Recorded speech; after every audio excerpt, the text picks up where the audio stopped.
Boston. The 22-point loss to the Celtics generated concerns about the team's effort. Tonight's game could indicate if the players have gotten past that issue. Lakers star Luka Doncic remains in the top 5 in 3 major categories. Doncic is the NBA scoring leader with 32.8 points per game. He's third in assists with 8.5 and second in made three-pointers with 3.7 per game. Top 5 women's college basketball teams in this week's national rankings: UConn, 27-1 UCLA, South Carolina, Texas, and Vanderbilt. During UCLA's 21-game winning streak, the Bruins have scored under 70 points only once, and they won that game with 69 points at Michigan on February 8th. The Bruins are averaging 87.7 points during their winning streak. No debates, no speculation, just the info you need. That's your KBLA Sports Minute. I'm Ray Richardson on KBLA Talk 1580.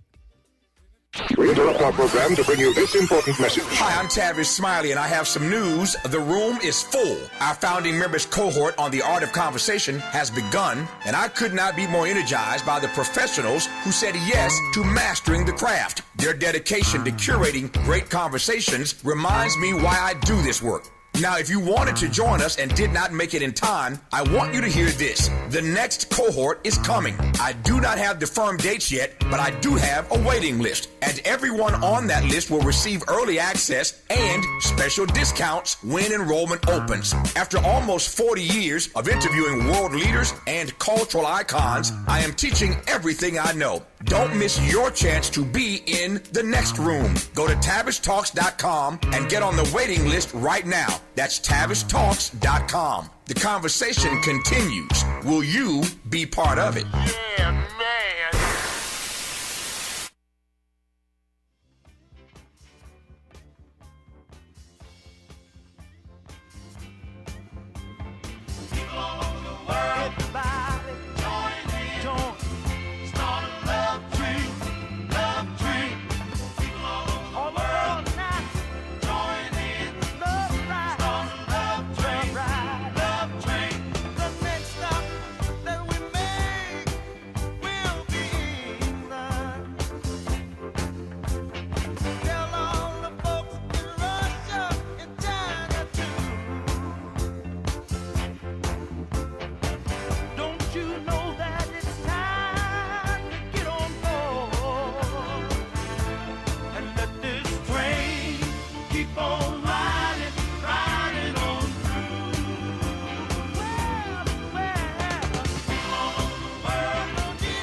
Trying to think of a song that would kind of capture the energy that we felt back in the day when the Reverend Jesse Jackson was running for president, doing his thing.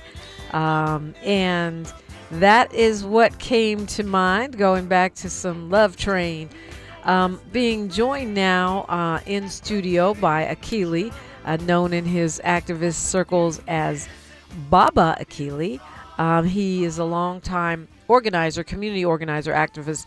He is the National Field Coordinator for National Field Director for Black Lives Matter Grassroots. He's a lead organizer for BLMLA. He's the founder of the Fannie Lou Hamer Institute. And prior to that, he spent a lot of time working in electoral politics, working on quite a few presidential campaigns, including not just Barack Obama, but Jesse Jackson 84 and Jesse Jackson 88. Yeah. Akili, welcome. Well, thank you, and good morning to the KBLA family. I was just here on Saturday, so it feels good to be back. Yeah. Well, I should have said that in the intro, that Akili is one of the hosts of This Is Not a Drill, Saturday mornings on KBLA Talk 1580. That is Black Lives Matter show. But really, we have a multiple agenda here. And one of them was that, Tavis has done an incredible job in paying tribute to Jesse Jackson. He has, really has. That. With Dr. Cornel West and Dr. Tavis Smiley. I didn't realize he's got like 20 honorary degrees, but he doesn't use the doctor honorific. Anyway, I feel like I could do a little bit more as a young activist coming up. Jesse Jackson was an inspiration and a role model. I think you worked with him very closely. Well, we spent a lot of time together. I worked in the 88 campaign, 84 and 88, 84 in San Diego, and 88, and up to 2 of the 6 presidential campaigns that I've worked on from 1980 to 2008. The 1988 and the 2008 campaigns were the most significant to me because they were both, first of all, black men, and they were both not given much of a chance. And what I saw, certainly in 88, I was in the South during Super Tuesday, and then I went from there to New York, and then from New York to Ohio, and from Ohio back to California.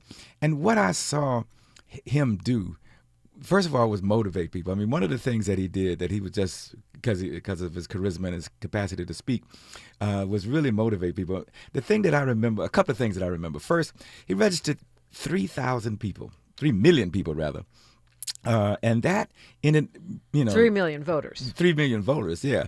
And it changed the Democratic Party. And what he did was really just turn the party upside down, because Super Tuesday was designed to have the right white person emerge. And if you won Super Tuesday, then when you went to you had a head of steam, and you could just pick up all the delegates.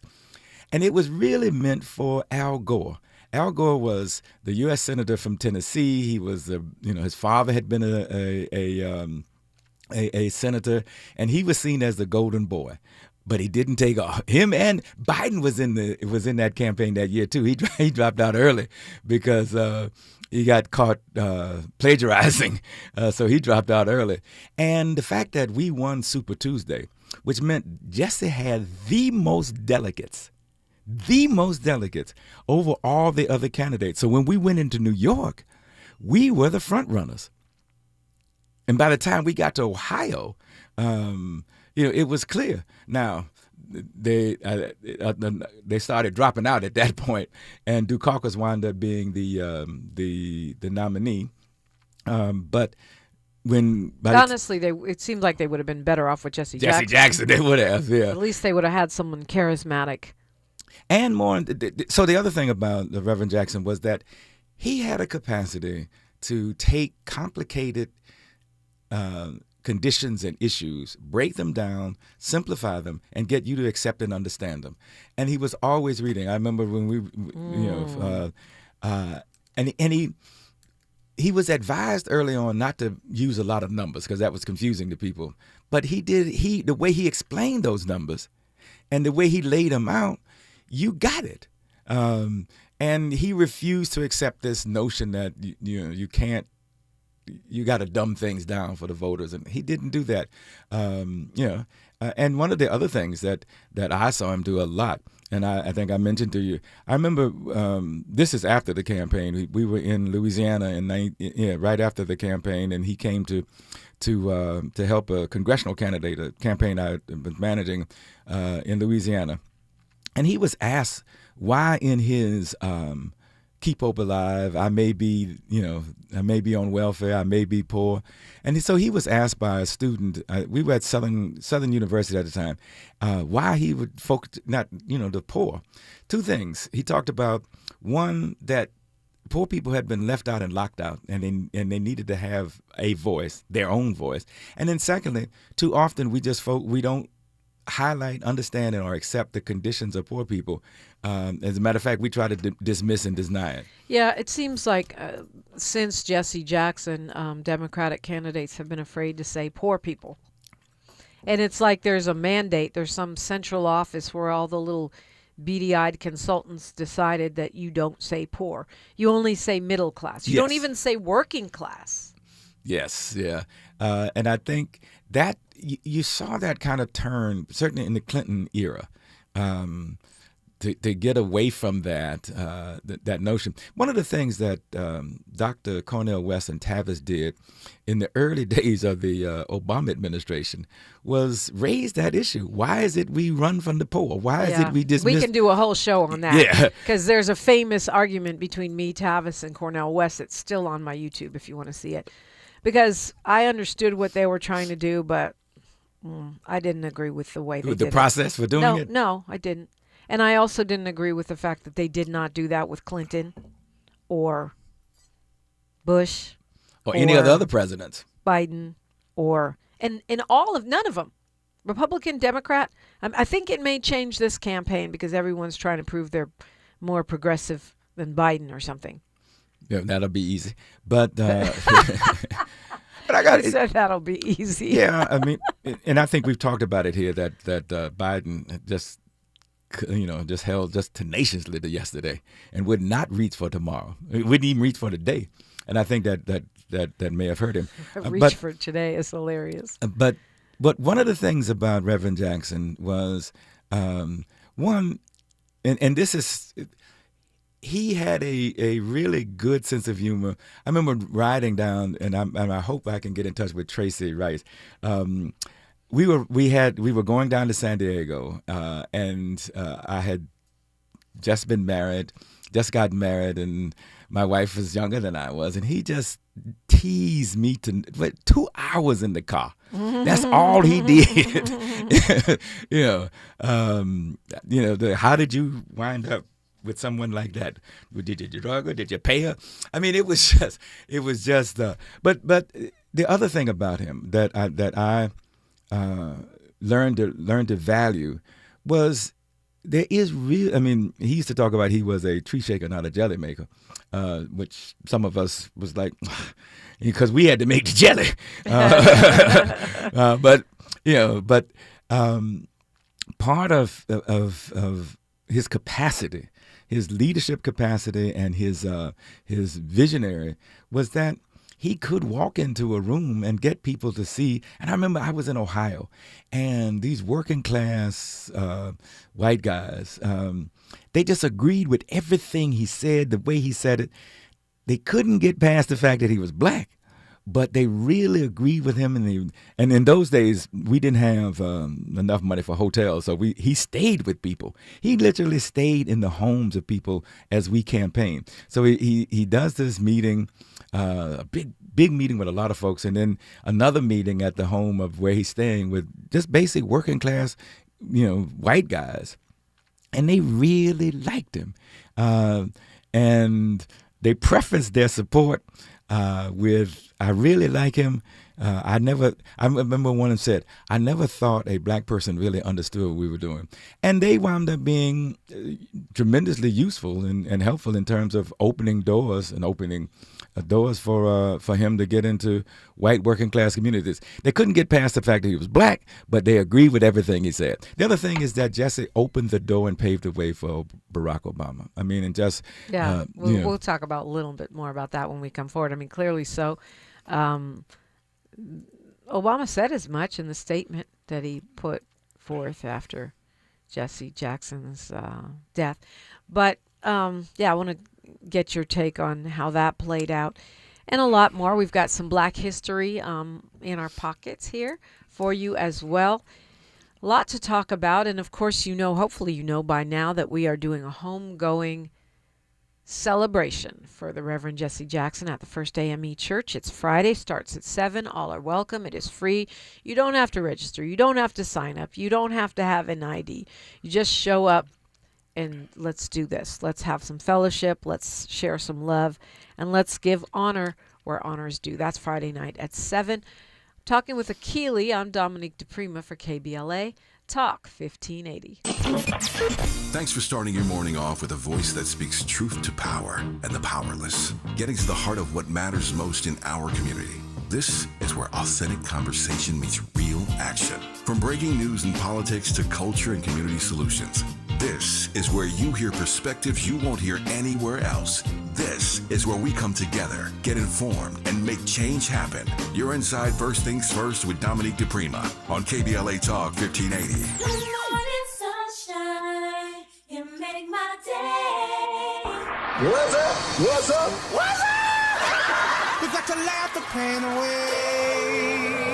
Hey, KBLA delegation, happy Black History Month. Around here, we celebrate our culture, our community, and our contributions daily. But this year, as we observe the 100th anniversary of Black History Month celebrations, we're excited about our annual KBLA Talk 1580 Black History Month Luncheon, honoring comedy greats. On Thursday, February 26th at the Grammy Museum in downtown LA, we're toasting D.L. Hughley, Melanie Camacho, Earthquake, Munell, Dion Cole, and Martin Lawrence with a surprise guest appearance. A limited number of individual tickets for the luncheon remain, so now would be a good time to head to KBLA1580.com to secure one for yourself. That's KBLA1580.com. A little laughter goes a long way, especially in times like these. So come, join us for our annual KBLA Talk 1580 Black History Month Luncheon, Thursday, February 26th at the Grammy Museum. Again, tickets are available right now at KBLA1580.com. Well, I hang around my boy. He been married for 6 years. Videotaped his wedding day, never watched it. Now and every day he watch it every day, but he watch it in reverse. Because he said he loves seeing himself take that ring back off of that finger. Walking back down that aisle, just waving at her ugly mother down the church. Getting back in the limo, back at the bachelor party. Look how happy I was. KBLA Talk 1580 thanks LA City Council members Curran D. Price Jr. and Heather Hutt for being the presenting sponsors at this year's Black History Month Luncheon. Honoring excellence, resilience, and achievement, we're KBLA Talk 1580. Are you drowning in IRS tax debt? Angela was. She called Civic Tax Relief and saved over $80,000. Felicia was having health problems, got behind on her taxes, interest and penalties were adding up. She called Civic Tax Relief and saved over $15,000. Civic Tax Relief is a professional tax negotiation firm that can protect you from the IRS. If you're getting collection letters, call Civic Tax Relief for a free consultation. They will go to work helping you discover all the relief programs you may qualify for free. James owed the IRS $37,000. Civic Tax Relief represented him against the IRS, and by the time everything was completed, he did not owe the IRS anything. If you are in trouble with the IRS, call Civic Tax Relief for your free consultation now. 800-200-2257. 800-200-2257. Get a free consultation and real tax relief. Call 800-200-2257. 800-200-2257. This Friday night, KBLA Talk 1580 invites you to gather with us as we honor a legend. Join us at 7 p.m. at the historic First AME Church for a celebration of life for the Reverend Jesse L. Jackson Sr., civil rights leader and tireless champion for justice. For decades, Reverend Jackson stood on the front lines of change, fighting for voting rights, economic opportunity, and equality for all. Now the community comes together to reflect, to remember, and to celebrate a life that helped shape a nation. Music, prayer, powerful tributes. That's this Friday, February 27th at First AME Church in Los Angeles, 2270 South Harvard Boulevard. KBLA Talk 1580 thanks our partners for this celebration of life service in honor of Reverend Jackson, the United Faith Coalition, the Empowerment Congress, LA County Federation of Labor, and SCLC LA. For details and coverage, stay with KBLA Talk 1580. I am black, beautiful, proud.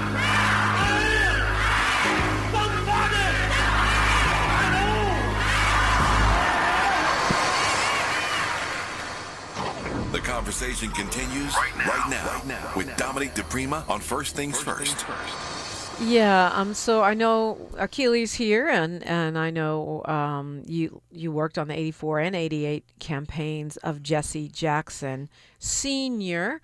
I did a benefit for Jesse Jackson back in 88 and I know, but it was hip hop for Jesse Jackson. This is in the Bay Area. Hammer was on that show. And other local Bay Area artists. And we were, I was in college at that time. We were so fired up. And I think for me, it was an early example of the political cloud of hip hop, because hip hop rap, the whole culture wasn't as dominant as it is now. But we had a packed house. We raised some money for the campaign. And I just remember that it was the beginning of, for me, it was the beginning of hip hop entering the building in terms of activism in mainstream politics. And yeah, you're right, because hip hop, well, it's celebrating its 50th year, but you know, and people, I guess, credit it for starting in '89. But yeah, I think that that 79 is when they say it started. Yeah, 79. Yeah, yeah. But the thing about it is, I never signed off on that, because I feel like hip hop started all at once in a lot of different places, and just saying DJ Kool Herc is not. I don't agree with that. I think hip hop started a lot of places, and it depends where you put the origin story. But that's another conversation for another day. I remember when Jackson came to our campus, we were so excited. He was like a rock star at that point. He was. He was. And you know, and a progressive one at that. But still, and I'm seeing it now because of the death of Jesse Jackson, and now we have social media, which we didn't have back in the 80s. This ongoing narrative about Jesse Jackson being complicit in the death of Martin Luther King. It's all over the internet now. You know, that he was an op, that there was a memo saying that the people that don't wear ties are the people that are friendly to the FBI and all this kind of stuff. And, you know, that narrative has been around my whole life. What do you make of that? How do you process it? How do you push back on that? Well, a couple of things. I mean, one, some of us look for reasons to be against each other, and all we need is the slightest provocation. Secondly, you know, the whole haters. There's always going to be haters, and this is classic in that sense. And the other thing is that in an effort to bring somebody, which is what haters do, an effort to bring somebody else down, you got to be down too. You got to be low too. And the people who are saying that and doing that are just haters. And I think all the evidence, the 100% of the evidence goes in the opposite direction about what Reverend Jackson did for black folks and really for this country. So I mean, haters gonna hate. To put it in historical context, Jesse Jackson was working for Martin Luther King Jr. with Operation Breadbasket and all of that. He was part of the King sort of team, and he was there when MLK was assassinated. Yep. And some people took issue with his response, that he should have rushed to King's side and tried to stop the bleeding, or that he should have, you know, the way he shouldn't have been pointing, or he shouldn't have been looking a certain way. For me, you don't know what you would do if you were with someone when they were assassinated. You don't know what you would do, because it's an extreme and scary thing that most of us will never experience. Hopefully, yeah. And I think those are, once again, but those are the haters of the world who say those kind of things. You know what? Because you're not trained. This doesn't happen around you all the time, so nobody knows what to do. And I know in the 70s and 80s, some people questioned him. You know, they said he showed up in the bloody shirt and all that kind of thing, and used the death of the king to advance his own particular interest. Once again, we can find things about folks that may be valid and legitimate to say and to challenge them on. I get that, but overall, look at what he brought. Look at what he did. Look at what he accomplished. And I think that if you do that, then those other questions, those other hater points are just detractors. One of my proudest moments was in 2008 in Ohio. We at Camp Obama. I had the opportunity to introduce him and talk about the fact that 20 years earlier I had worked for him, and the connection between that 1988 campaign and the 2008 campaign.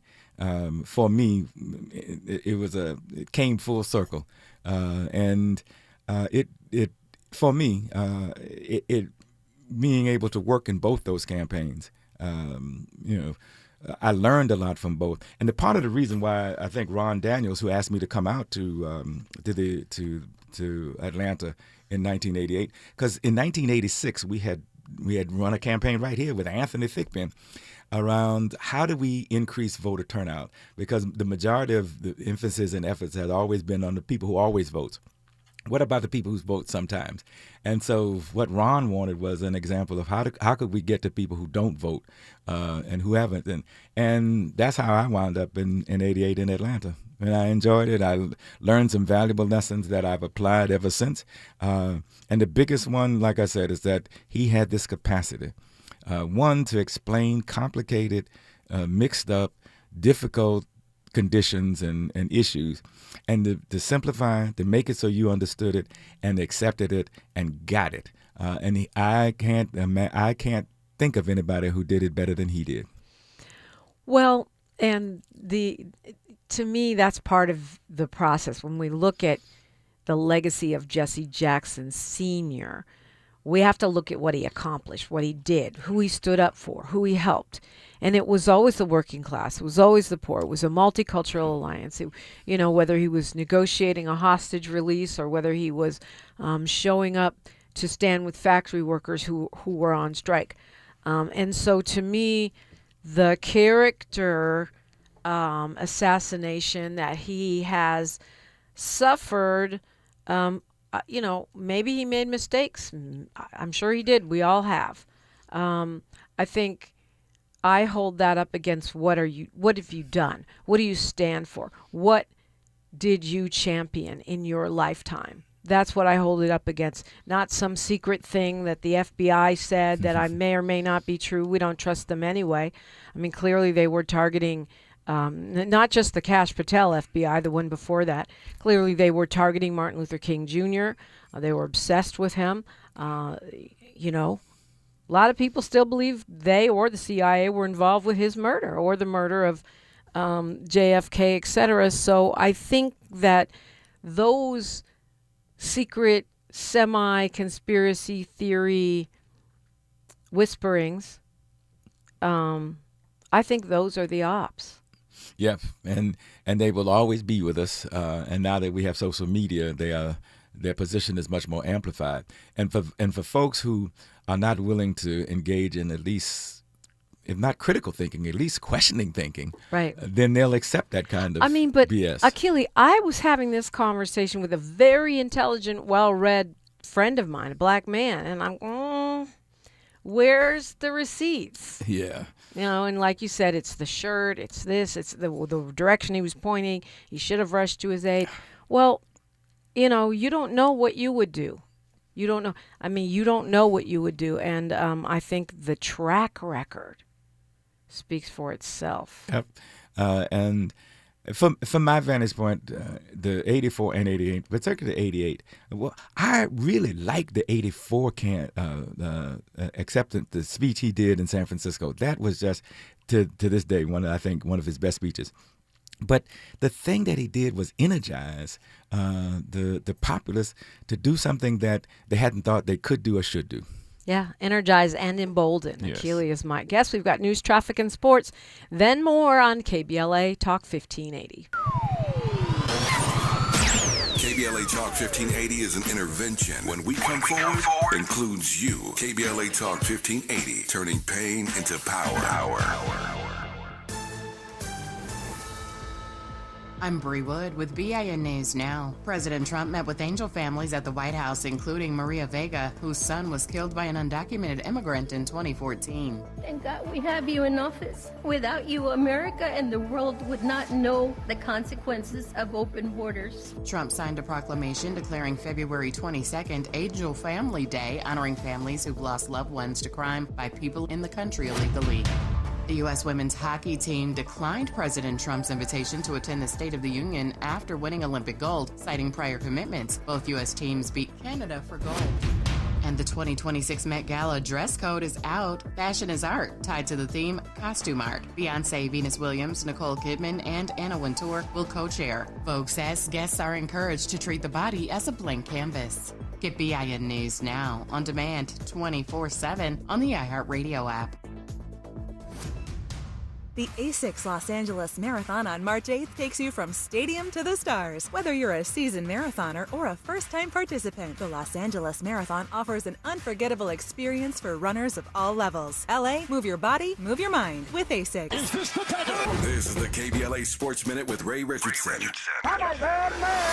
The Lakers are back in action tonight. They're at home against the Orlando Magic. The Lakers have some work to do to make up for their disappointing performance Sunday against Boston. The 22-point loss to the Celtics generated concerns about the team's effort. Tonight's game could indicate if the players have gotten past that issue. Lakers star Luka Doncic remains in the top 5 in 3 major categories. Doncic is the NBA scoring leader with 32.8 points per game. He's third in assists with 8.5 and second in made three-pointers with 3.7 per game. Top 5 women's college basketball teams in this week's national rankings: UConn, 27-1 UCLA, South Carolina, Texas, and Vanderbilt. During UCLA's 21-game winning streak, the Bruins have scored under 70 points only once, and they won that game with 69 points at Michigan on February 8th. The Bruins are averaging 87.7 points during their winning streak. No debates, no speculation, just the info you need. That's your KBLA Sports Minute. I'm Ray Richardson on KBLA Talk 1580.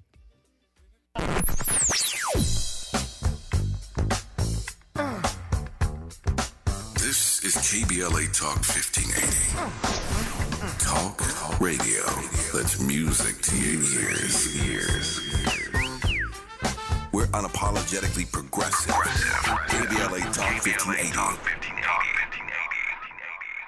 KBLA Talk 1580, connecting you with the world. African Focus Incorporated is a community-based organization whose mission is to bring Africans and African Americans together, lead charitable initiatives on the motherland, and educate people from all walks of life on the beauty, legacy, and opportunity of Africa's 54 nations. And it's that time once again when African Focus is teaming up with KBLA Talk 1580 for our 8th annual African Focus Trailblazers Tour. Travel with us in 2026 when we're headed to the Southern African nations of Zambia and Botswana for a historical, cultural, and vacation tour led by me, Dominique DePrima, Cultural Ambassador for African Focus Incorporated. Enjoy luxurious accommodations, conscious fellow travelers, shopping, adventures, cultural tours, wildlife safaris, and a giant waterfall, one of the world's 7 wonders, along with a chance to be of service at an orphanage on the continent. Become an AFI trailblazer by exploring the motherland with a nonprofit organization that has members in Africa and America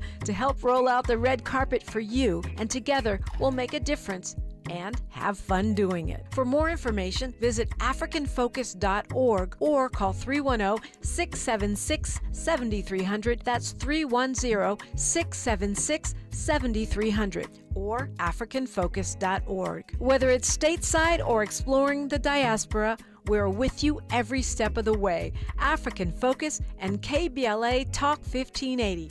Come go with us.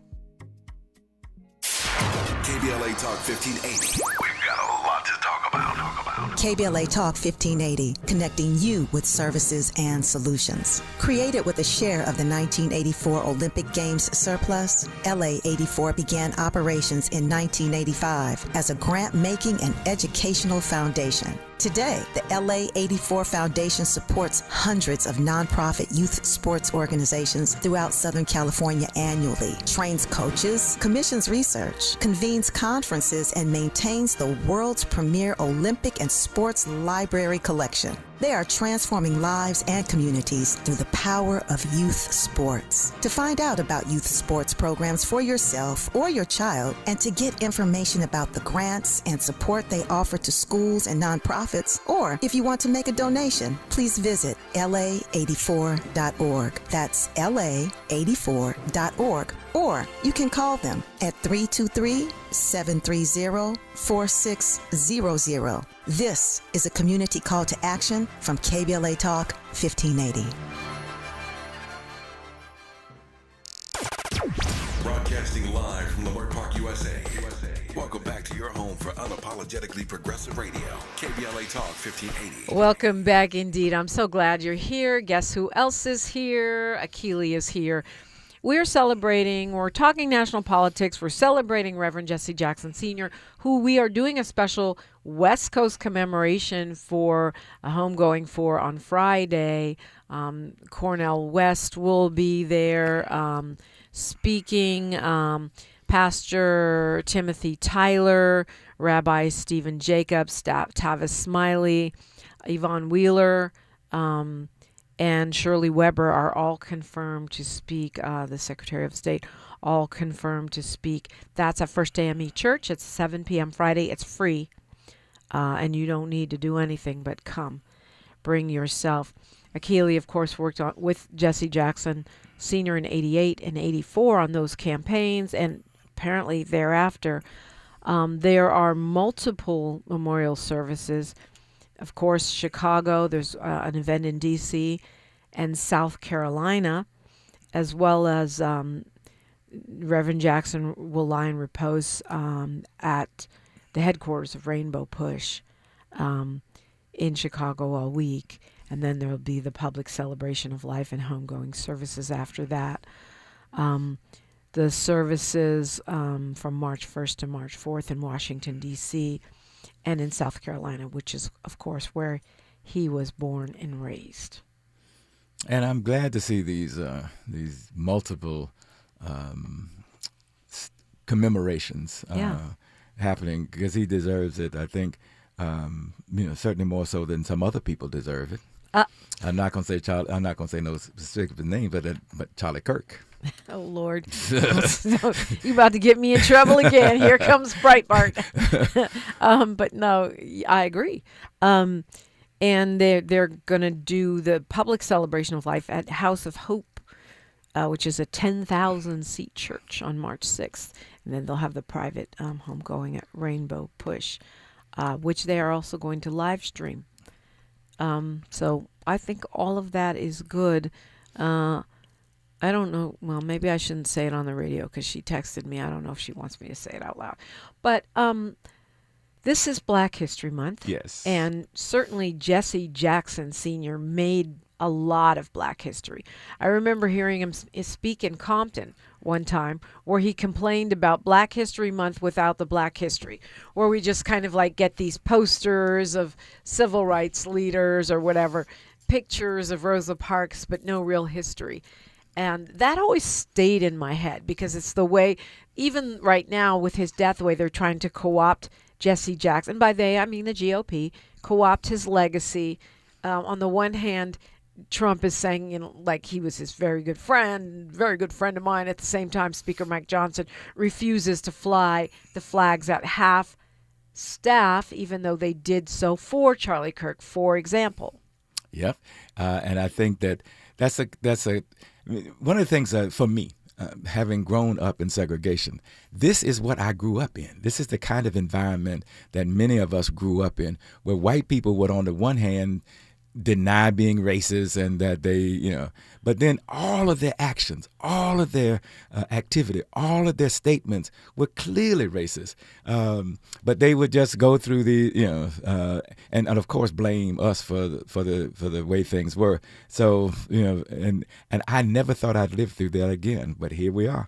Well, clearly you were attracted to electoral politics, right? I mean, you worked on Obama's campaign. You worked on 6 different presidential campaigns. Is that why you chose Fannie Lou Hamer?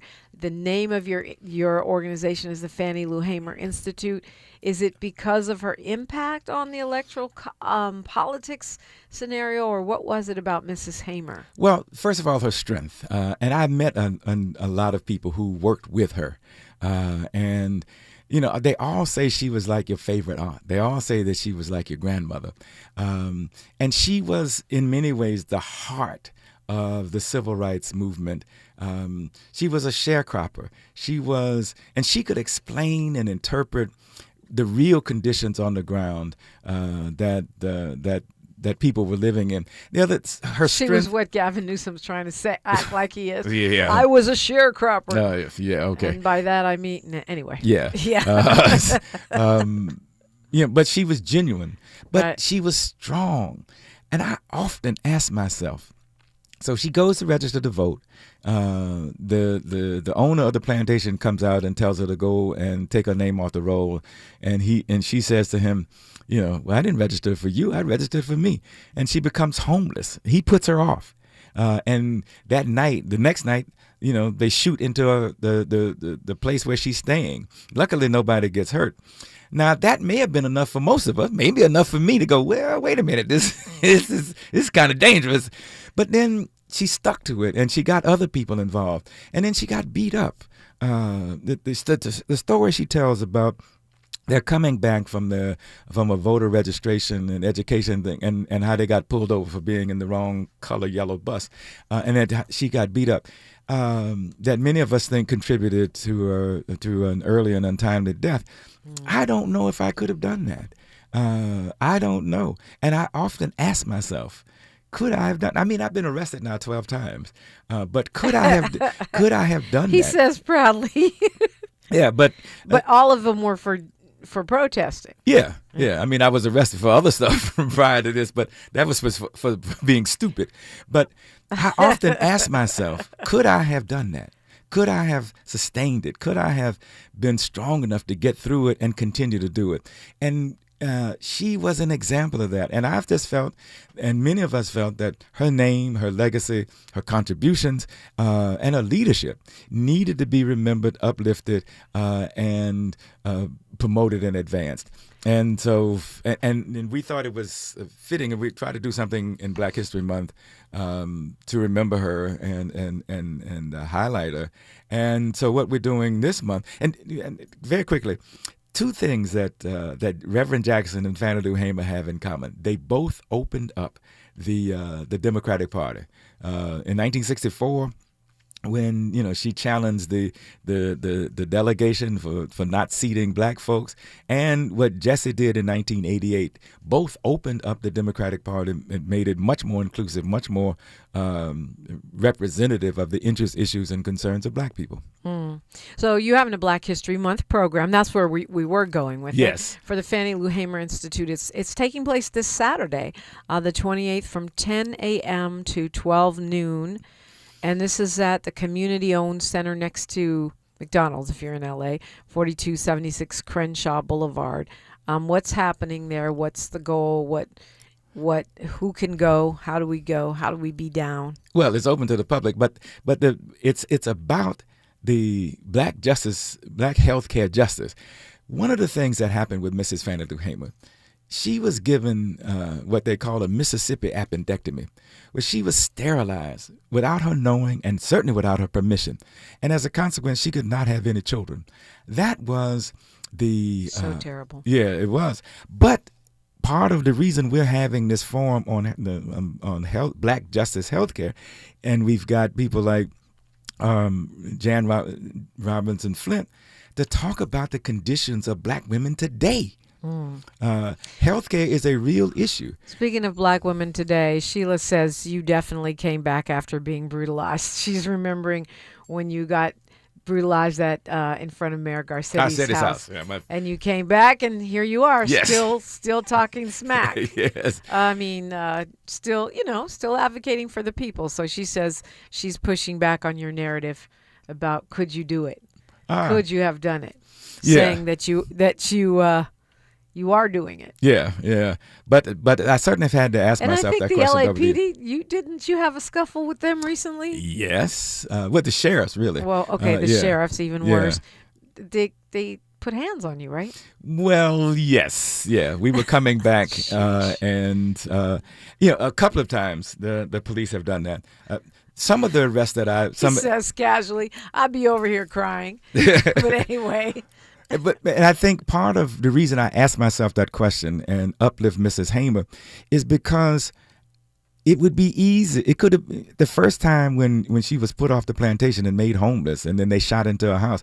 That would have been enough for many of us to say, "Wait a minute, this is too much. Let me go do something else, or let me leave this area." But she stayed. She built. She got other people involved, and That's the question I asked myself. Sheila's I started over here with receipts. She said you were banned from police commission meetings for a year. I Yeah, did not know that. Yeah. That's hilarious. All right, I want to hit this phone. Tony's calling from LA. Sheila's my shadow producer today. Thanks, Sheila. Hi, Tony. Tony from LA. You're on. Hey, how's it going? Good morning. Good morning. What's on your mind? I'm just excited about Akili and working with Akili over this coming Saturday for this health forum that we're putting together in partnership with the Fannie Lou Hamer Institute. And I'm just excited about it in terms of us having our own conversation about Black health, doing it in our own special, unique kind of way. And I'm really looking forward. I've been working in this area of clinical trials and research as it relates to Black people for some time. And this is the first time Akili and I think have ever had an opportunity to really sit down and gather some folk and hammer things out and address some of the health inequities that we suffer and deal with as a people. So I'm really looking forward to that, Akili. I just want to share that with you this morning, brother. And Tony is we have a panel, and we're going to talk about 3 issues. One is the question of Black women's health and the crisis that it's in. 2 is the clinical trials and the fact that these drug companies are producing and making drugs, but they don't include how they impact Black people. And then finally, we have Sheila Bates, who is the national policy coordinator for Black Lives Matter Grassroots, to talk about universal health care and how we get to it through a single-payer system. So we're going to talk about that. Then we're going to do a call to action because we think we need to continue to raise the issue about Black justice for health care and fight to end what has commonly been termed medical apartheid. Black people are in every indicator. We die more. We have chronic diseases more than other people. And much of it can be avoided, and how we get treated just by the medical profession overall. And so that's part of the reason for us coming together. Tony has been one of the people who have been constantly talking about all these drug trials and that they leave out. Yeah, I've talked to many doctors about that over the years, and then they're surprised when the things don't work the same way on us. I also see that you've got some of our African Focus Incorporated KBLA trailblazers there. Daughters of the Diaspora, that's their book. And Lori James and the folks will be signing the book after the program. So that's awesome. We thought that we would try to do 2 things for Black History Month as we come to the end of Black History Month. The Daughters of the Diaspora, they have this book out about their experience in Ghana. Our own Vernine Mency is one of the authors, and so they're going to be signing the books and talking about the book right after the forum. So we have a forum that starts at 10. We're going to be talking about Black healthcare justice, and then after that we're going to come together to sign books. And I want to just give a real quick shout out to all of the co-sponsors, including Black Worker Center, the Black Women for Wellness. Somebody help me out. Oh, the Healthy Lungs California. I Choose Life. I Choose Life. NAACP San Fernando Valley, and the National Council of Negro Women. I hope I got everybody. It says NAACP San Fernando. Black Lives Matter LA. Yes. Ooh, UCLA Decipher. California Black Power Network. Yes. And the National Action Network. Did you say them? Yes. No, okay. I You got a lot of sponsors, man. Okay, well, this is all good. It's uplifting Black history. It's uplifting Black healthcare justice. And it is going down Saturday on Crenshaw. So much happening on Crenshaw on any given day. Akili is my guest. You're welcome in at 800-920-1580. I'm Dominique DePrima. Black History Matters on KBLA. Talk 1580. More of First Things First with Dominique DePrima when we come forward.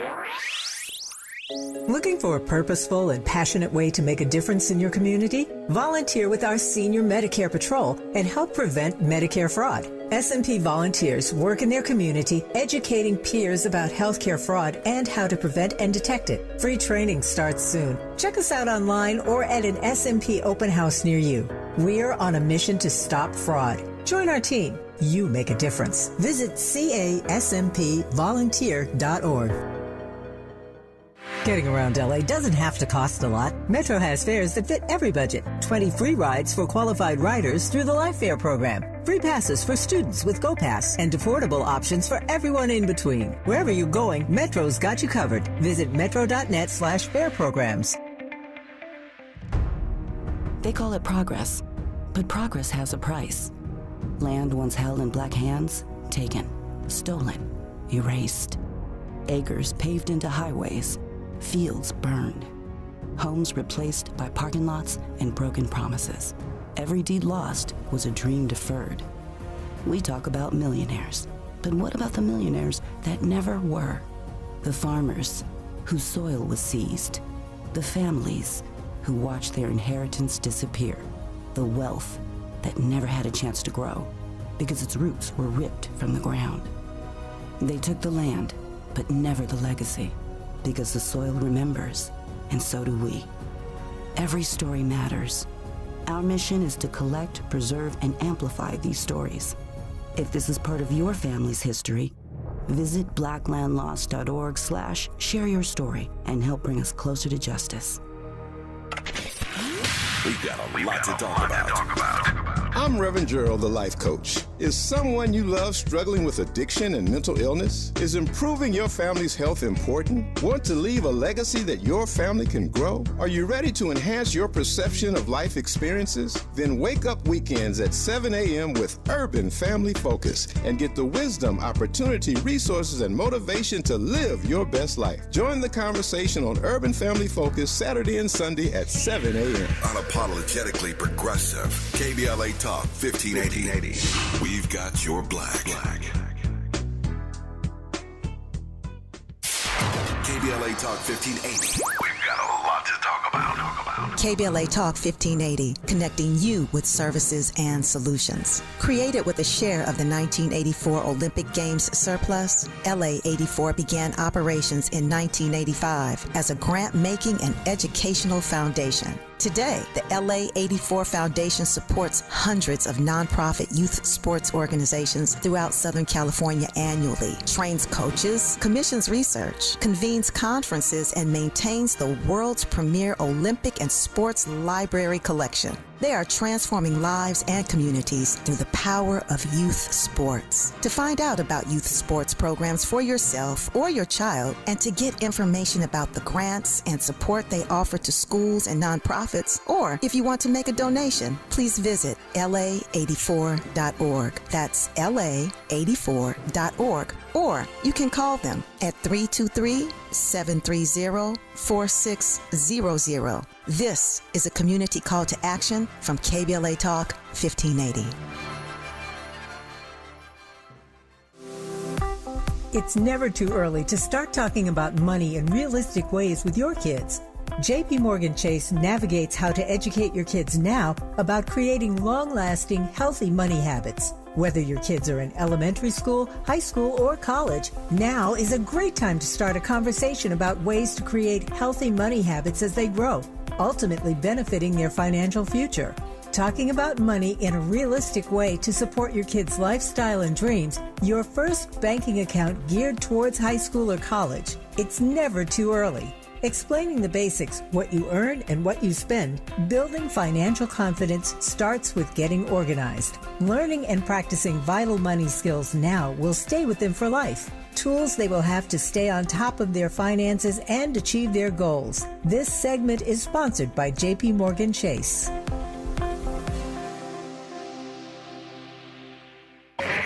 This is KBLA Talk 1580, where hate meets a scholarly match.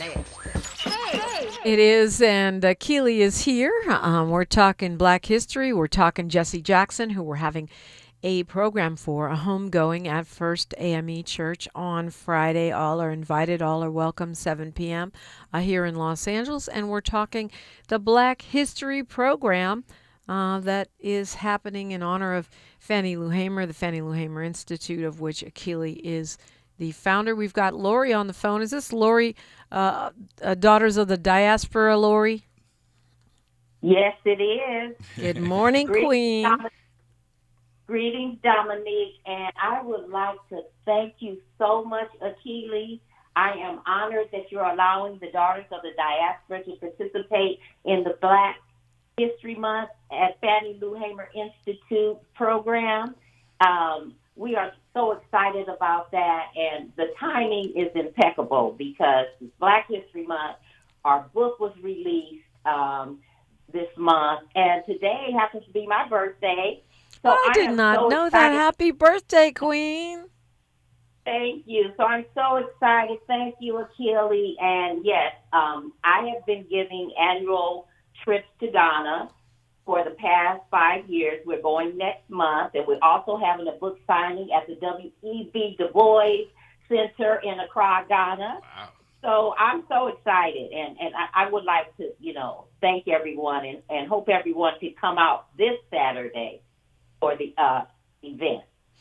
All right. Well, congratulations. That's big news. That's Lori's second book, I believe. Not her first book, but her second one. And congratulations to you. And, of course, Lori has also traveled and worked with African Focus Incorporated, the organization that I lead trips to Africa with yearly, and that does the Goodwill Awards. Congrats, Lori, and congrats to all the daughters of the diaspora. Let's go to Sheila calling us from L.A. Good morning, Sheila. Hey, good morning, Sister Dominique, and good morning, Bob Akili. Good morning, Sheila. How you doing? And thank you for calling. Of course. Wanted to call in and join the chorus of folks who are excited about this panel on Saturday and am grateful to be able to be a part of it. And I think it's a really important conversation that unfortunately is sometimes left out of conversations about Black history when it is, as Bob Akili is a bridge from yesterday to tomorrow, this is a bridge from history to the future, right? We know that because of Henrietta Lacks, because of the Daughters of Gynecology, because of so many Black people who have been victimized by and killed by medical apartheid, we know that we have to fight for single-payer health care now so that future generations and our generation can absolutely have access to the health care that is a human right. Yeah, it's really well said. And all of these things are connected. It's not to have dead history, right? Yes, yeah, and it's not just to talk about yesterday. You got to talk about today. Black history, Black futures. Dang, the time flies when you're on the radio. I know, we're having fun. Yes, and Sheila, it's great to hear from you. Normally, I have to threaten Sheila to get her to come on the radio. Really? I'm just kidding. But that's the power of Akili right there. Tell folks how to find you, find the Fannie Lou Hamer Institute, and come to the event on Saturday. Well, the first thing you can do is go to the FannieLouHamer.org and find out more about what's happening this Saturday. You can RSVP there and find out more about the information. But it's at 10 o'clock. It's going to be at 4276 Crenshaw. And we say right next to the McDonald's, there's ample parking all around and street parking. We're going to have some nice refreshments, so get there early. But more importantly, we're going to have a good conversation. Jan Robinson Flint from the Black Women for Wellness, Tony Wayfoot from I Choose Life, and Sheila Bates from Black Lives Matter LA and Black Lives Matter Grassroots. We're going to be talking about Black healthcare justice. And the other thing we're going to do is put out a call to action because we think it's not enough just to meet and talk about it. We have to continue to come together and fight for, to end rather, this medical apartheid. So we're going to put out a call to action for people to join us and join an alliance that we want to put together to continue to fight for these issues. Well, I wanted to ask you about the State of the Union tonight, but I guess I'll talk about it next hour. I don't know what there is to really talk about, but Akili, thank you so much for being here. Yes, this morning. It was fun. It's very interesting now being on this side of the mic. Right, now you're used to controlling the conversation. Yeah. Well, welcome back to being a guest, Yes, and I appreciate you being here. We'll be talking with attorney Jaye Person Lynn, unpacking all the implications of what's happening as they flood the zone on the national and international stage. That's next after news, traffic, and sports on KBLA Talk 1580. KBLA 1580 Santa Monica. I'm Bree Wood with BIN News Now. President Trump met with angel families at the White House, including Maria Vega, whose son was killed by an undocumented immigrant in 2014. Thank God we have you in office.